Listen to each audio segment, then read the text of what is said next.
नमस्कार, आप देख रहे हैं स्टार न्यूज। मैं हूं आपके साथ तुलिका सिंह। आज की खबरों पर करते हैं चर्चा। दिल्ली में ठंड और प्रदूषण के बढ़ने से देश में कोरोना वायरस के मामले बढ़ते जा रहे हैं। कोरोना पर रोक लगाने के लिए धारा 144 तो कहीं रात का कर्फ्यू तो और कड़े नियम लागू किए जा रहे हैं। दिल्ली में कोरोना वायरस के बढ़ते मामलों के कारण सार्वजनिक स्थानों पर मास्क नहीं लगाने पर 500 रुपए से बढ़ाकर 2000 रुपए कर दिया गया है।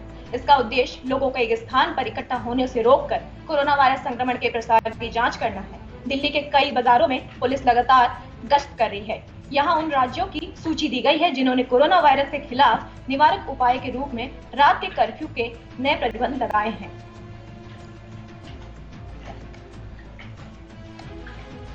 दूसरी खबर हमारी भोपाल के मध्य प्रदेश से है।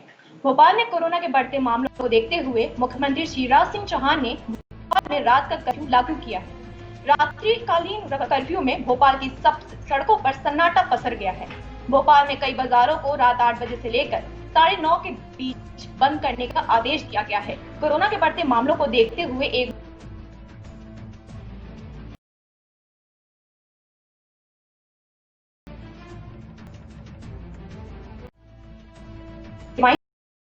रहेंगी जारी।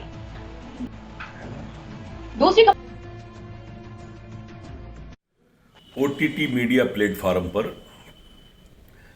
एक सूटेबल बॉय कार्यक्रम जारी किया गया है जो आपत्तिजनक मानता हूं मैं। एक मंदिर के अंदर एक मुस्लिम व्यक्ति चुम्बन के दृश्यों को फिल्मा रहा है और पीछे भजन जैसा चल रहा है। लगातार 2-3 बार इस तरह का किया है जो मुझे प्रतीत होता है कि भावनाओं को आहत करता है।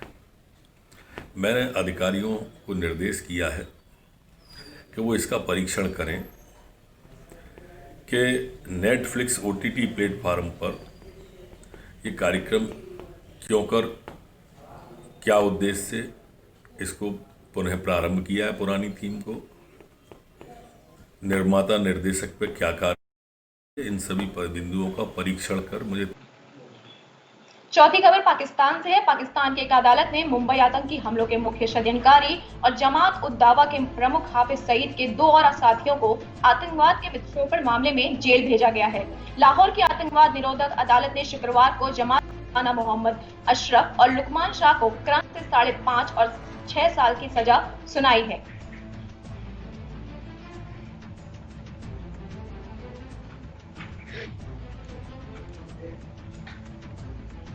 अगली खबर हमारी हरियाणा के अंबाला से है। देश में वैक्सीन तीसरे चरण की शुरुआत रोहतक पीजीआई से हो चुकी है। तीसरे चरण की पहली डोज प्रदेश के गृह एवं स्वास्थ्य मंत्री अनिल विज को दी गई। अब इस ट्रायल में वॉलंटियर के तौर पर शामिल होने के लिए नेता और समाज के प्रबुद्ध लोग भी सामने आने लगे हैं। रोहतक पीजीआई में अब विश्व हिंदू परिषद के राष्ट्रीय सचिव सुरेंद्र जैन और हरियाणा के डेली डोज दी।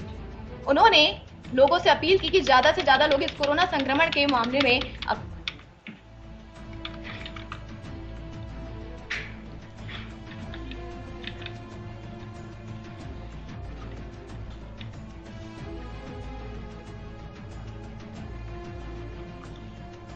अगली खबर हमारी मध्य प्रदेश के सीहोर से है। मध्य प्रदेश के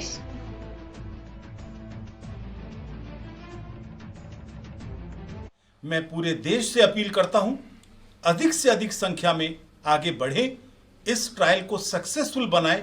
जितना जल्दी करेंगे उतनी जल्दी दवाई आएगी और उतना जल्दी इस महामारी से हम छुटकारा पाएंगे। निर्णायक लड़ाई है ये। इस लड़ाई के अंदर हर व्यक्ति का अपना योगदान है, एक योद्धा की तरह से, और वो योगदान उन्हें देना चाहिए। और जब तक वैक्सीन नहीं बन जाती, अंतिम व्यक्ति तक नहीं पहुंच जाती, तब तक फिजिकल डिस्टेंसिंग, मास्क, सैनिटाइजेशन, ये सब बहुत जरूरी है। इसको कृपया न छोड़ें। ये मत समझें बीमारी चली गई है। दिल्ली में 3rd वेव चल रहा है। उन्होंने हमें बहुत शॉर्ट नोटिस पे इसका एक्सेप्टेंस दिया कि आप लगाइए, और मेरे हिसाब से बहुत सेफ वैक्सीन है। और सब लोगों को मैं ये कहूँगा कि जल्दी से जल्दी आके अपना ट्रायल में हिस्सा लें, इससे पहले कि वैक्सीन के ट्रायल्स खत्म हो जाएं। फेज़ 3 के ट्रायल का आज दूसरा दिन है। कल स्वास्थ्य मंत्री जी ने वैक्सीन लगवाया और आज सुरेंद्र जैन जी ने और राजेश जैन जी ने भी वैक्सीन लगवाया। और हमें बहुत खुशी है कि बहुत ही सफल वैक्सीन लगाया गया है और अभी कोई ऐसा साइड इफ़ेक्ट सामने नहीं आया है और हमें उम्मीद है कि फेज़ 1 और फेज़ 2 के सफल परीक्षण में भी कभी किसी में कोई मेजर साइड इफ़ेक्ट सामने नहीं आया। तो मैं जनता से अपील करना चाहता हूं कि ज़्यादा से ज़्यादा लोग। देश के सीहोर से है। सीहोर में चंदेरी के पास पनीर फैक्ट्री में प्रशासन ने जांच के लिए देर रात करीब 7:30 बजे धावा बोल दिया। फैक्ट्री को लेकर किसान, समाजसेवी, कर्मचारी व अन्य कई लोग तरह की शिकायतें काफी लंबे समय से करते आ रहे थे।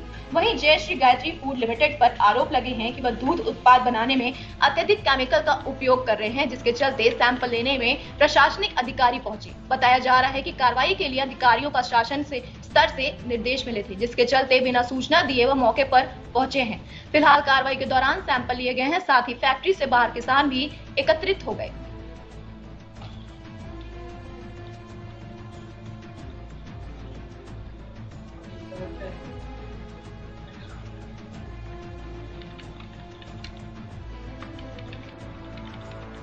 फिलहाल कार्रवाई के दौरान सैंपल लिए गए हैं, साथ ही फैक्ट्री के बाहर किसान भी एकत्रित हो गए, जिनकी शिकायत थी कि फैक्ट्री के वेस्ट मटेरियल से निष्पादन नहीं किया जा रहा है।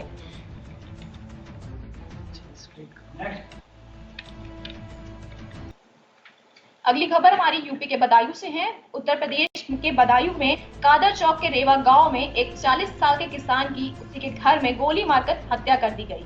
घर में मौजूद बच्चे ने हत्यारे को देखा तो लेकिन मुंह पर कपड़ा बंधे होने के कारण उसे पहचान नहीं पाए। परिवार वालों ने घटना की सूचना तथा पुलिस को दी। पुलिस ने शव को कब्जे में लेकर पोस्टमार्टम के लिए भेजा है, साथ ही घटना की जांच पड़ताल शुरू कर दी है। मृतक ओमकार के भाई का आरोप है कि ओमकार खेत से वापस लौट रहा था, तभी कुछ अज्ञात व्यक्ति गोली मारकर भाग गए। हम लोग देख नहीं पाए, लेकिन घर में मौजूद बच्चों ने उसे देख लिया था। वह मुंह पर कपड़ा बांधे हुए था। हमारी किसी से कोई रंजिश नहीं है, ना ही हमें किसी पर शक था।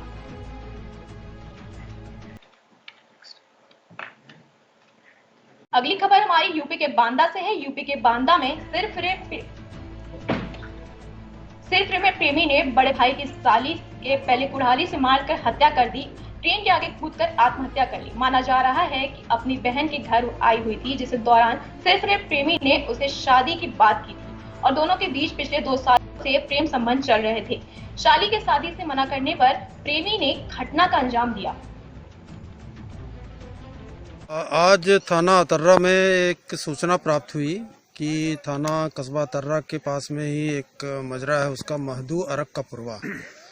वहाँ पर एक नन्हे नाम का व्यक्ति अपनी 16 वर्षीय साली को जो है कुल्हाड़ी से मार करके उसकी हत्या कर दिया और हत्या करने के बाद वो वहाँ अपने मौके से फरार हो गया और पुलिस को सूचना मिली। पुलिस मौके पर आई और उसकी छानबीन कर ही रही थी कि इसकी सूचना मिली कि ये रेलवे ट्रैक पर जो है उसने स्वयं को।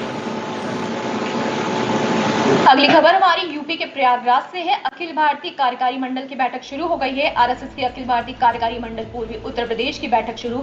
सर संचालक मोहन भागवत, सर कार्य जोशी सहित प्रमुख अधिकारी मौजूद हैं। बैठक में 8 सत्रों में विभिन्न विषयों पर होगी चर्चा। पहले दिन में 5 सत्रों में बैठक की गई। विषयों पर होगा मंथन। आज शाम 5 बजे बैठक में सीएम योगी आदित्यनाथ भी होंगे शामिल।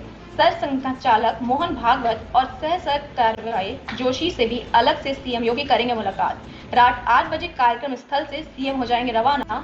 बमरौली एयरपोर्ट से लखनऊ जाएंगे सीएम योगी। राम मंदिर की दिव्यता व भव्यता को लेकर जन जागरण, लव जिहाद को लेकर चिंता, पर्यावरण संरक्षण, आत्मनिर्भर भारत के लिए या ग्राम विकास, गो संरक्षण, धर्मांतरण पर अंकुश, धर्म जागरण, स्वदेशी और कुटुंब प्रबंधन है चर्चा के संभावित बिंदु। संघ के काशी, गोरक्ष, अवध व कानपुर प्रांत के पदाधिकारी बैठक में होंगे शामिल। यमुना पार के गोहनिया में वशिष्ठ वात्सल्य कॉलेज में हो रही है संघ की बैठक। अगली खबर हमारी यूपी के सीतापुर से है। यूपी के सीतापुर में शिक्षक ने शिक्षिका की हत्या। यूपी के सीतापुर में एक शिक्षक ने सहायक शिक्षिका की गोली मारकर हत्या कर दी है। वारदात के बाद आरोपी शिक्षक मौके से फरार हो गए हैं। पुलिस आरोपी की गिरफ्तारी के प्रयास की बात कह रही है। घटना का कारण शिक्षक व शिक्षिका के बीच विवाद बताया जा रहा है। पुलिस ने मामला दर्ज कर आरोपी की तलाश शुरू कर दी है। लखनऊ की रहने वाली मृतका के परिजनों को पुलिस ने वारदात की जानकारी दे दी। थाना मानपुर क्षेत्र में प्राथमिक विद्यालय पकरिया में सहायक अध्यापिका को गोली लग गई है और घायल हो गई हैं। थाना ऐसी ही तमाम खबरों के लिए बने रहिए हमारे चैनल AB स्टार न्यूज के साथ। नमस्कार।